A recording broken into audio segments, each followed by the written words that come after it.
बंधुओं नमस्कार। मैं सुरेश त्रिपाठी। आज मैं जो लखनऊ में जो सीनियर डीएफएम की पोस्ट को लेकर जो घटना घटी उसकी चर्चा करूंगा। ये घटना वास्तव में बड़ी दुर्भाग्यपूर्ण तो है ही, मगर ये एक प्रहसन का अंग बन गई। प्रशासन में प्रहसन, यह बड़ा दुर्भाग्यपूर्ण है। सीनियर डीएफएम की पोस्ट को लेकर जो खींचातानी हुई लखनऊ डिवीज़न उत्तर रेलवे डीआरएम ऑफिस में, यह ऐसी कोई पहली घटना नहीं है। ऐसी घटनाएं पहले भी हो चुकी हैं। धनबाद में सीनियर डीओएम की पोस्ट को लेकर हुआ यही। वहाँ भी ताला लगा करके पुराना सीनियर डीओएम गायब हो गए। यही घटना सीनियर डीसीएम को पोस्ट को लेकर के मुंबई सेंट्रल डिवीज़न में हुई, वेस्टर्न रेलवे में। हम इनके गवाह हैं और ये होता रहा है समय समय पर।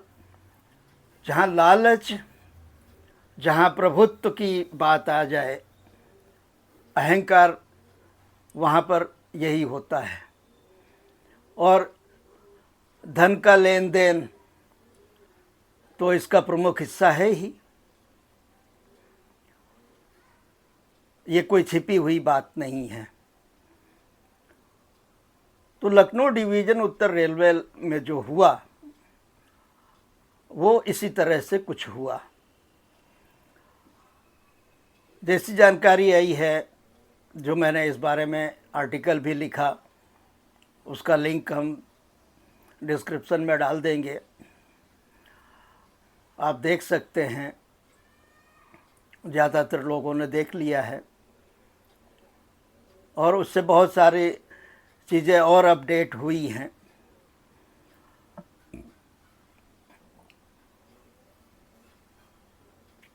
सबसे पहले ये कहानी शुरू होती है वाइफ को सेट करने को लेकर।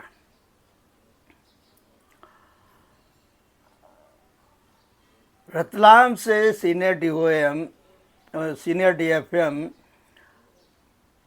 जिन्होंने जुगाड़ लगाई, लखनऊ में पोस्टिंग की, उन्होंने सबसे पहले अपनी वाइफ को दिल्ली में सेट किया। उनकी वाइफ आईआरपीएस हैं, कार्मिक विभाग से हैं। उनको पहले सेट किया उस पोस्ट पर दिल्ली डिवीज़न में, जिसे यूनियनों के यूज से, यूनियनों का उपयोग करके सीनियर डीपीओ को हटाने से वो पोस्ट खाली हुई। उस पर तुरंत वाइफ को सेट किया। उसके बाद उसका पल्लू पकड़ करके अपनी जुगाड़ लगाई।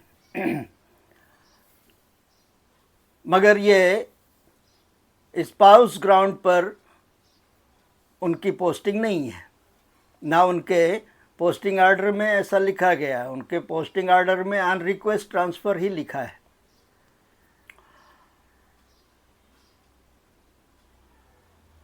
ये भी एक चालबाजी ही है।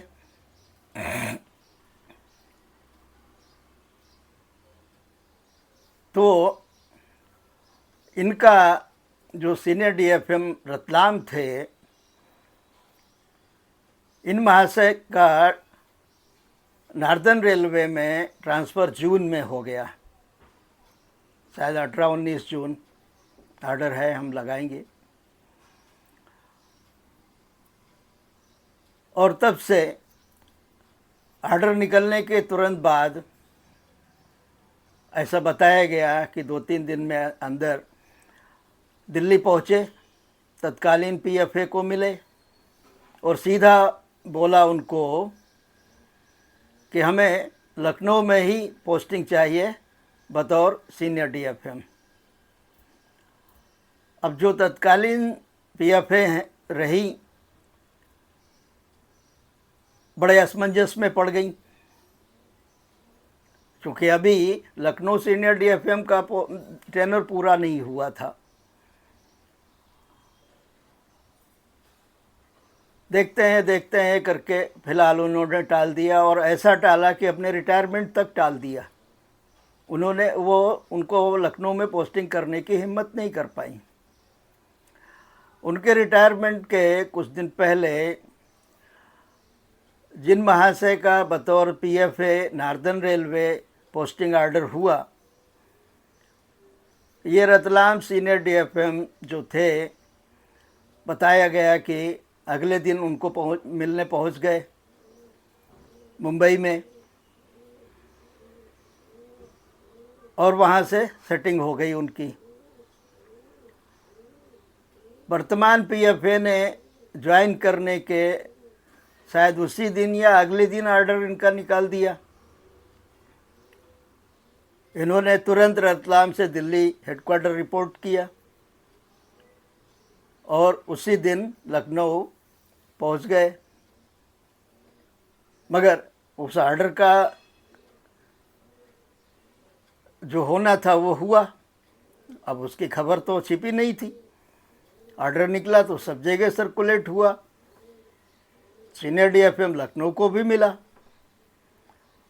उन्होंने पूरे सीनियर डीएफएम कार्यालय में ताला जड़ दिया और स्वयं गायब हो गए, और साथ में कार्यालय स्टाफ भी सारे गायब हो गए। उनके निजी सहायक के साथ सब गायब हो गए। पूरा सीनियर डीएफएम कार्यालय बंद। अब ये महाशय ज्वाइन कैसे करेंगे?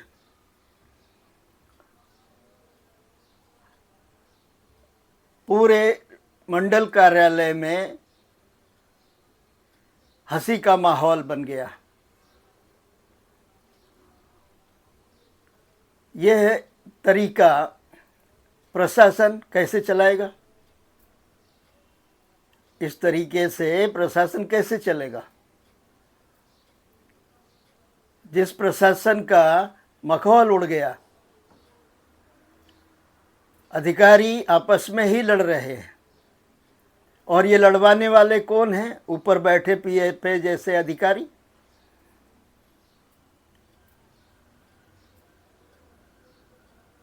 जीएम भी पूछने का जहमत नहीं उठाते हैं कि विदाउट टेनर पोस्टिंग करने का कोई औचित्य नहीं है। पीएचओडी ने जो सुझाया वो आंख मूंद कर साइन कर देते हैं, सैंक्शन कर देते हैं।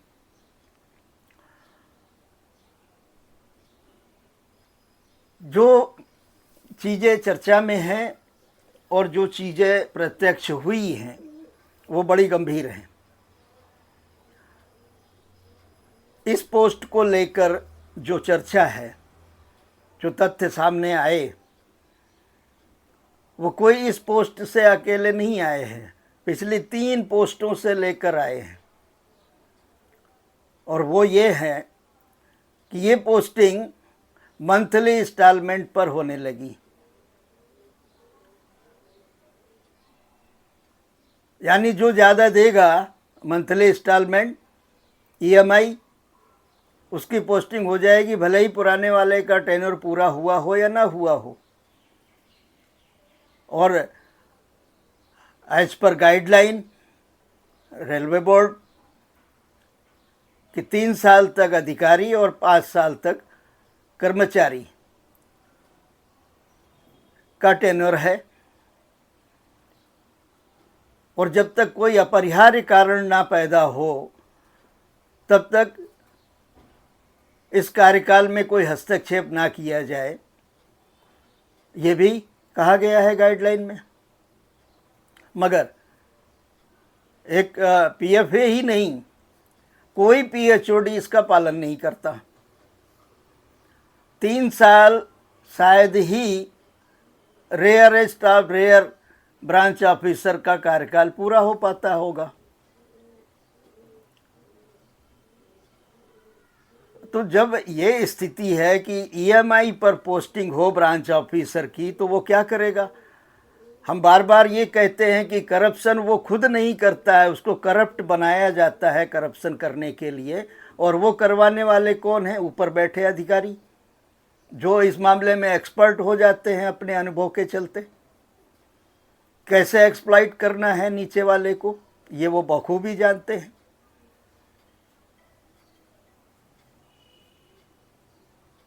अब यहाँ गाइडलाइन ये एक और भी है,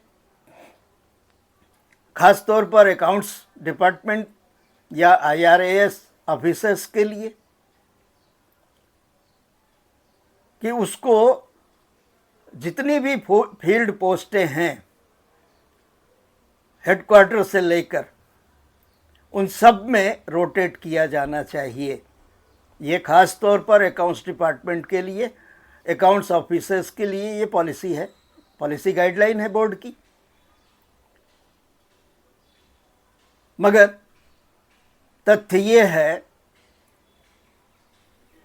कि अंकित सोमानी जैसे लोग बहुत प्रिविलेज्ड हैं, जबकि अभी ये बच्चे ही हैं, मगर मैनिपुलेशन में एक्सपर्ट हैं। ये जानते हैं कि चीज़ों को कैसे और किस तरह खरीदा जा सकता है, और उसका नतीजा है ये सामने जो घटना घटी लखनऊ में।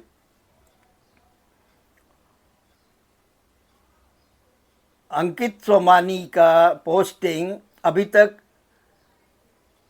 एज पर गाइडलाइन नहीं है। जो रिकॉर्ड है वो यही है कि एएफएम इन्होंने अहमदाबाद में ज्वाइन किया जूनियर स्केल में, डीएफएम वहीं पोस्ट हुए, डीएफएम में इंचार्ज में भावनगर गए, फिर वहीं प्रमोट होकर के सीनियर डीएफएम भी हो गए, फिर कुछ टाइम के लिए रतलाम आए जहां उनके वाइफ की पोस्टिंग थी। रतलाम में कंस्ट्रक्शन में कुछ महीने के लिए, शायद 4-6 महीने के लिए पोस्ट रहे, और जैसे ही सीनियर डीएफएम रतलाम की पोस्ट खाली हुई, वहाँ अपने को जुगाड़ करके बैठवा लिया। और अब सीनियर डीएफएम रतलाम से नार्दर्न रेलवे पोस्ट हुए, जहाँ सीधे सीनियर डीएफएम लखनऊ की पोस्टिंग हो गई। हेडक्वार्टर में, वर्कशॉप में अभी तक इनकी कहीं पोस्टिंग नहीं रही। तो यहाँ सवाल ये उठता है कि इनको नार्दर्न रेलवे हेडक्वार्टर में क्यों नहीं पोस्ट किया गया एज पर गाइडलाइन। और जो चर्चाएं हैं कि सीधे कहा करके पीएफए से कि हमको लखनऊ सीनियर डीएफएम की पोस्ट चाहिए, क्योंकि जो चर्चा है वो ये है कि लखनऊ सीनियर डीएफएम की पोस्ट बहुत कमाऊ पोस्ट है, और इस पोस्ट का जो रिकॉर्ड बताया गया वो सत्यव्रत से शुरू होता है, जिन्होंने ये परिपाटी डाली ईएमआई वाली, जिसका लिंक हेडक्वार्टर से जुड़ा। अब जब कोई ब्रांच ऑफिसर ईएमआई देगा मंथली, तो कमाई भी करेगा, क्योंकि जो ईएमआई देनी है वो कोई अपनी कमाई से तो नहीं देनी है। तो उन्होंने सारी पोस्टों को आउटसोर्स कर दिया। अपने नीचे जितनी थी सीनियर एसओ, एएफएम वगैरह वगैरह, जो भी अलग अलग विषय थे, जो मर्जी वो करो। यूनियनों को कोटेशन फ्री कर दिया, उनके लोगों को कोटेशन देना कर दिया, तो यूनियन वाले बेचुप। और ये परिपाटी चली आई। एक अकाउंट्स ऑफिसर ने ही हंसते हुए बताया कि मान लो 50,000 की ईएमआई मंथली देनी है हेडक्वार्टर को, ये फिक्स हुआ, फिक्स करके आए आया कोई सीनियर डीएफएम या कोई ब्रांच ऑफिसर, और अगला गया, उसका अभी 1.5-2 साल हुआ था कि अगला पहुंच गया वहाँ अपनी जुगाड़ लेकर के, और उसने बोली लगा दिया कि हम 75 देंगे। तो पुराने वाले को हटाने की जुगाड़ शुरू हो जाती है, कारण ढूंढे जाने लगते हैं, उसके खिलाफ कंप्लेंट्स कराई जाने लगती हैं, या कोई आंदोलन खड़ा कर दिया जाए, ऐसा भी कुछ प्रयास होता है। इतनी बड़ी साजिशें हम इमेजिन नहीं कर सकते थे कि ये भी सारी प्लानिंग होती है। तो आप काम कब करते हैं? जब आप इसी जुगाड़ में ईएमआई चुकाने, ईएमआई कमाने और ये सारी तिकड़मबाजी करने में लगे रहेंगे, तो आप काम कब करते हैं?